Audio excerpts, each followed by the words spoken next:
তোমরা সকলে খুব ভালো আছো। তো আজকে জগন্নাথ দেবের স্নানযাত্রা, আর স্নানযাত্রার দিনে আজকে আমি চলে এসেছি শ্রীরামপুরের মহেশে। খানিকটা লেট হয়ে গেছি, ঠাকুরকে অলরেডি স্নান মঞ্চে বসানো হয়ে গেছে আর ঠাকুরের স্নানও হয়ে গেছে, কিন্তু স্নানের পর ঠাকুরকে এখন রাজবেশে সাজানো হয়েছে। দর্শনটা তোমাদেরকে আমি করাবো। আর এরপর স্পেশালি জগন্নাথ দেবকে আর স্নানযাত্রার দিনে গজবেশে যে সাজানো হয় সেই গজবেশেও তোমাদেরকে আজকে আমি দেখাবো। তো সমস্ত কিছু আজকের এই ভিডিওতে তোমরা দেখবে। বছরে মাহেশের রথযাত্রা 630তম বর্ষ, আর 630তম বর্ষের স্নানযাত্রা দেখাতে চলে এসেছি। তো চলো, এই মুহূর্তে মাঠে কিন্তু বেশ ভিড় রয়েছে, আর এখানে রথের প্রস্তুতি পর্বও চলছে, ঠাকুর রয়েছে স্নান মঞ্চে। তো চলো সমস্ত কিছু তোমাদেরকে দেখাই।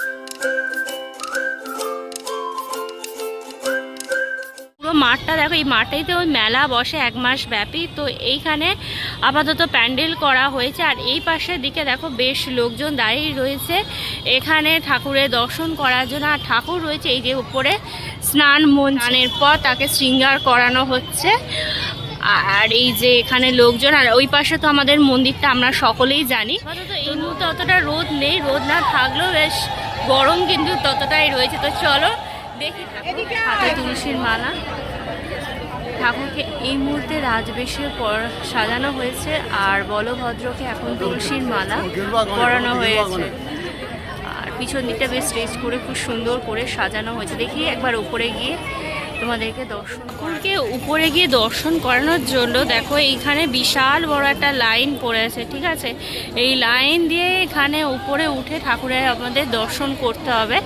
উপরে উঠে কাছ থেকে যদি আমরা ঠাকুরকে দর্শন করতে চাই তো। আর এই মুহূর্তে এই রাস্তাটা দিয়ে কিন্তু ঠাকুরকে নিয়ে যাওয়া হয়েছে মন্দির থেকে বের করে। তো আর এই রাস্তাটা দেখো বড় বড় আলপনা দিয়ে, ফুলের সুন্দর আলপনা দিয়ে এই রাস্তাটাকে সাজানো হয়েছে। আর ঠাকুরকে যখন আজকে স্নান মঞ্চ থেকে নিয়ে আসা হবে তখনও এই রাস্তা দিয়েই ঠাকুরকে মন্দিরে নিয়ে যাওয়া হবে। সোজা হলো জগন্নাথ দেবের গর্ভগৃহ, যেখানে সারা বছর জগন্নাথ দেব থাকে। এই মুহূর্তে তাকে স্নান মঞ্চে নিয়ে যাওয়া হয়েছে। আর এই যে স্নানের মঞ্চে যাওয়ার যে লাইনটা সেটা তোমাদের দেখাচ্ছে, এইখান থেকে তোমাদের স্টার্ট হয়েছে। আর স্নানের মঞ্চ তো একেবারে বাইরে বিশাল বড় লাইনটা পড়েছে। বিভিন্ন জগন্নাথ বলরাম সুভদ্রা পাওয়া যাচ্ছে। এই দেখো কাঠের আছে, আর এই দেখো কাঠের জগন্নাথের মধ্যে বাঁশরি বাজাচ্ছে, কৃষ্ণের পোজেতে রয়েছে। আর তার সাথে এখানে প্রচুর জগন্নাথ বলরাম সুভদ্রা, আর তার সাথে সাথে এখানে প্যাঁচাও রয়েছে কাঠের মধ্যে। কাঠের পাওয়া যাচ্ছে এখানে পুরোপুরি এখানে কাঠের, কিন্তু এখানেও পাওয়া যাচ্ছে। আর এই জায়গাতেও তোমাদের কাঠের মধ্যে প্যাঁচা এগুলো পাওয়া যাচ্ছে। মন্দিরের ভিতরে দোকানটা আছে, অনেকে এখান থেকে ফল প্রসাদ কিনে, মিষ্টি কিনে পুজো দিতেও যাচ্ছে।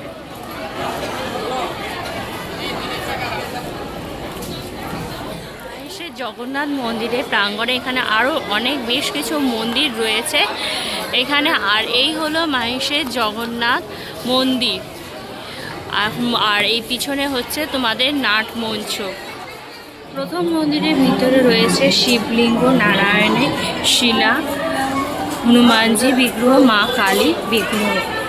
তারপরে রয়েছে রামকৃষ্ণদেব, সারদা মা আর স্বামী বিবেকানন্দ। এরপরে রয়েছে নীলমাধবের মূর্তি, আর তারপরে শ্রী চৈতন্যদেবের মূর্তি। এখানেও আরও একজনের বিগ্রহ রয়েছে। সাধক ধ্রুবানন্দ ব্রহ্মচারী ও শ্রীকার ঠাকুরের কমলাকর পিলাইয়ের স্মৃতি মন্দির।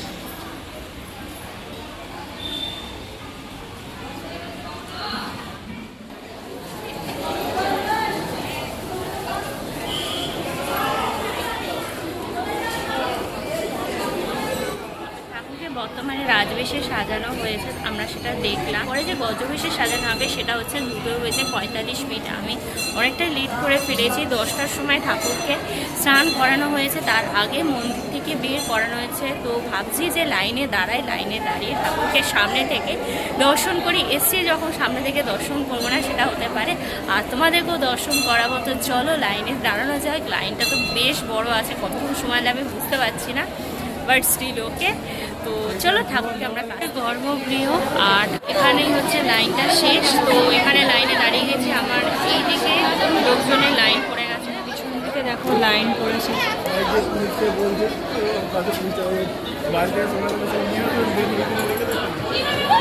লাইন খুবই স্লো এগাচ্ছে। জগন্নাথ দেবের স্নানের মঞ্চটা এরকম দেখো, সাইড থেকেও বেশ বড় করে মণ্ডপ বাঁধা হয়েছে। আর নিচে এদিকে সিঁড়ি আছে, এই সিঁড়ি দিয়ে আমাদেরকে উপরে উঠতে হবে আর ঠাকুরকেও নিয়ে যাওয়া হয়েছে। আর সামনে যে সিঁড়িটা করা হয়েছে সেই সিঁড়ি দিয়ে লোকজন দর্শন করে নামছে। আর এখানে দেখো ভীষণ সুন্দর যে ফুলগুলো আঁকা হয়েছে, তোমাদের দেখালাম যেখান দিয়ে ঠাকুর যাবে আর আসবে। অলরেডি এসেছেন মন্দিরের দিকে। এই মুহূর্তে দুপুরবেলা 1:45 বাজে, তখনও বেশ ভিড় রয়েছে। আর দেখো লাইনটা কত বড় আবার করে পড়ে গেছে। এই মুহূর্তে ঠাকুরের ভোগারতি শুরু হবে বলে এখন দেখো পর্দা দিয়ে দেওয়া হয়েছে। ঠাকুরের দর্শনের যে লাইনে দাঁড়িয়েছিলাম সেই লাইনের কাছাকাছি চলে এসেছিলাম, মোটামুটি 10 জনের পরে ছিলাম, কিন্তু ভোগারতি যেহেতু শুরু হবে তো সেই জন্য এখন আর ঢুকতে দিচ্ছে না। সামনে তোমাদের এখন দেখালাম পর্দা দিয়ে দেওয়া হয়েছে। ঠাকুরের এখন আরতি হবে, আরতির পর তারপর আবার সবাইকে উঠতে দেবে। তো চলো আবার যাই, গিয়ে লাইনে দাঁড়াই, দেখি ওঠা যায় কি হয়। এখান থেকে একটুখানি বলভদ্রকে দেখা যাচ্ছে, এখনও পর্দা দেওয়া, হয়তো এর পরে পর্দা সরানো। জয় জগন্নাথ। ফাইনালি উপরে এলাম আর জগন্নাথ দেবের আমরা দর্শন করতে পারছি।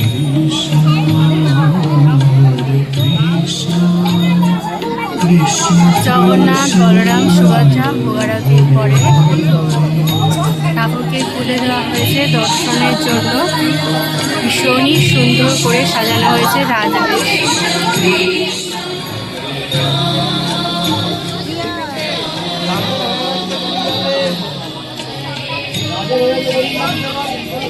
Hare Krishna, Hare Krishna,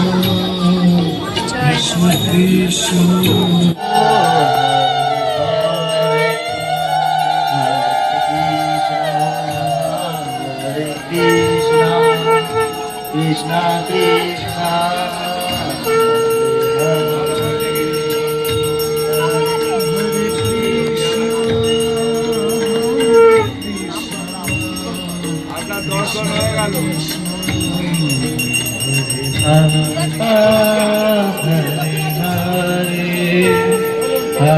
Krishna, Hare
দুপুরবেলা ভোগারতি শুরু হয়েছিল 1টার সময়, 1টা বাজতে 5 মিনিট আগে থেকে। তো তারপরে 20-25 মিনিট মতন বন্ধ ছিল, উপরে উঠতে দিচ্ছিল না। আর তারপরে যখন উপরে উঠলাম তখন ভোগের পর যে আরতি আর কি, ভোগ আরতি, তো সেই আরতিটার সময় আমি উপরে ছিলাম, তো তোমাদেরকে পুরো আরতিটা দেখালাম। আরতিটা খুব সুন্দরভাবে হয়েছে, ঠাকুরের ভীষণ সামনে থেকে দেখেছি। অনেকে আজকে পুজো দিচ্ছে। তো এখন ঘড়িতে হচ্ছে 1:35 বাজে, মোটামুটি 1 ঘন্টা মতো সময় লাগলো। অবশ্য যেটা লাগতো না, যদি ভোগের জন্য ওই টাইমটা যদি না পড়তাম তাহলে হয়তো এই টাইমটা লাগতো না, অনেক কম টাইমেই হয়ে যেত। তো এরপরে 2:45 মিনিটে ঠাকুরকে গজবেশে সাজানো হবে। আরতির পর এখানে হয়তো বন্ধ করে দেওয়া হবে একটু পরে হয়তো। তারপরে ঠাকুরকে গজবেশে সাজানোর পর এখানে আবার ভক্তদের উদ্দেশ্যে খুলে দেওয়া হবে পর্দা।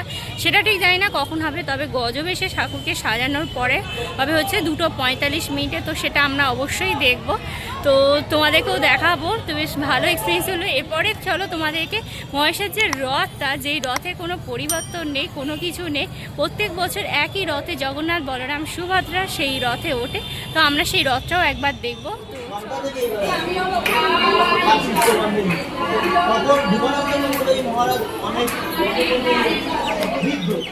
ঠাকুরের গর্ভগৃহ, এখানেই ঠাকুর সারা বছর থাকে। এই মুহূর্তে এখানে ফাঁকা আছে বলে তোমাদেরকে দর্শন করলাম। তখন সকালবেলা থেকে এখানে পুজো হচ্ছিল, ঠাকুরকে স্নান করানোর পর আবার এখানেই নিয়ে এসে বছর ওই দিক দিয়ে এসেছিলাম বলে তোমাদেরকে দেখানো হয়নি। মূল মন্দিরের বাইরে বেশ মেলা মতন বসেছে, দেখো দুপাশে অনেক জিনিসপত্র নিয়ে বিক্রি করছে। আর সামনের দিকে পুজোর সামগ্রীও পাওয়া যাচ্ছে। ওদিকে একটা শিব মন্দির, না ওদিকে একটা কিছু আছে। আর এই হলো মহেশের জগন্নাথ মন্দিরের প্রবেশদ্বার। পাশে এটা তোমাদের কোনো রাস মঞ্চ বা ঝুলন মঞ্চ কিছু একটা হবে। এখানে কোনো ঠাকুরের বিগ্রহ নেই, আর পাশের লেখাটাও প্রায় মুছে গেছে। একদম মন্দিরের সামনে, এটা হলো মন্দির, আর সামনে দেখছো এখানে আজকে মেলা বসেছে। প্রভু জগন্নাথ দেবের রথটা দেখাচ্ছে। এই দেখো রাস্তার ওপরেই দাঁড় করানো থাকে, আর রথটা সংস্করণের কাজ চলছে, নতুন করে রং করা হচ্ছে। এই যে দেখো বাঁশ লাগানো হয়েছে, আর 15 দিন পরেই রথযাত্রা আছে, নতুন করে রথের রেনোভেশন করা হচ্ছে। আর এই রথেতে করেই প্রভু জগন্নাথ বলরাম আর সুভদ্রা তার মাসির বাড়ি, এইদিকে হচ্ছে সোজা, তো মাসির বাড়ি যাবে। আর এইখান থেকে তার উল্টো দিকেই হচ্ছে এই মাঠটা, এই মাঠেতে প্রভু জগন্নাথ দেব বিরাজ করছেন। তো এই দূর থেকেই কিন্তু প্রভু জগন্নাথ দেবের বিগ্রহের দর্শন করা যায়। এই গাইস তোমাদেরকে মহেশের রথটা দেখালাম, আর তার সাথে সাথে তোমাদেরকে মন্দিরের বিগ্রহ যেখানে সারা বছর বিরাজ করে এখন দুপুরবেলার সময় ফাঁকা আছে বলে সেটাও তোমাদেরকে দেখালাম। খুব ভালোভাবে দেখা গেল। এখানে আরতির পর সন্ধ্যাবেলা এখান থেকে তার গর্ভগৃহে নিয়ে গিয়ে রাখা হবে, তারপর দরজা বন্ধ হয়ে যাবে আজকে রাত্রিবেলা 9:30টার সময়।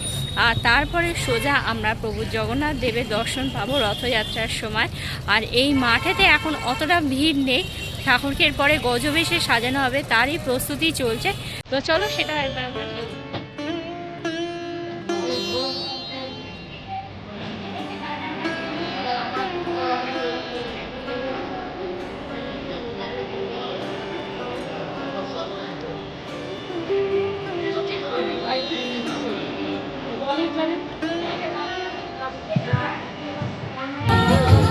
পর্দা দেওয়া হচ্ছে ঠাকুরকে গজবেশে সাজানোর জন্য। ঠাকুরকে যে গজবেশে সাজানো হবে তার বেশ নিয়ে আসা হচ্ছে, দেখো উপরে নিয়ে যাওয়া হচ্ছে, পর্দা দিয়ে দেওয়া হয়েছে। এরপরে যখন পর্দা তোলা হবে তখন আমরা ঠাকুরকে গজবেশে দেখব। গজবেশে ঠাকুরকে প্রথমবার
দেখার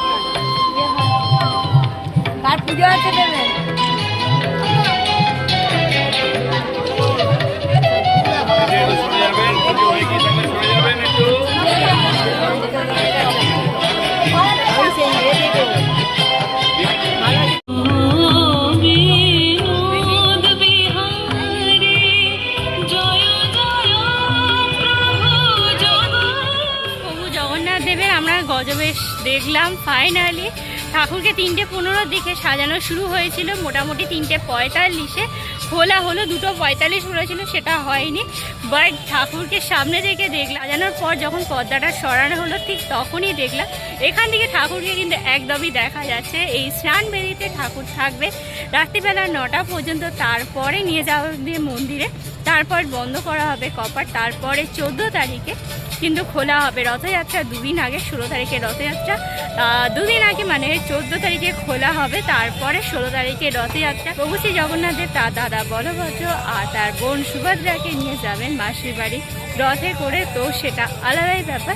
সকালবেলা ঠাকুরকে স্নান করাতে দেখতে না পারলেও বাকি পুজো অর্চনা সেগুলো আমরা দেখলাম, আরতি দর্শন করলাম, ঠাকুরকে গজবেশে দেখলাম। তো বেশ সব মিলিয়ে বেশ ভালোই লাগলো আজকের দিনটা। ঠাকুরের প্রসাদও পেয়েছি, আরতিও নিতে পেরেছি, ফিলিং ব্লেসড। তো তোমাদেরকেও দেখাতে পেরে আমারও ভীষণ ভালো লাগলো। আর আশা করি আজকে তোমাদের ভিডিওটাও ভালো লাগলো। যদি তোমাদের পুরো ভিডিওটা ভালো লেগে থাকে তাহলে তোমরা অবশ্যই লাইক করো, কমেন্ট করো, শেয়ার করো ফ্রেন্ডস আর ফ্যামিলির মধ্যে। আর আমার চ্যানেলটা সাবস্ক্রাইব করতে একদমই ভুলো না। খুব তাড়াতাড়ি তোমাদের সাথে একটা নতুন ভিডিওতে কথা হবে। Till then tata, bye bye and see you soon.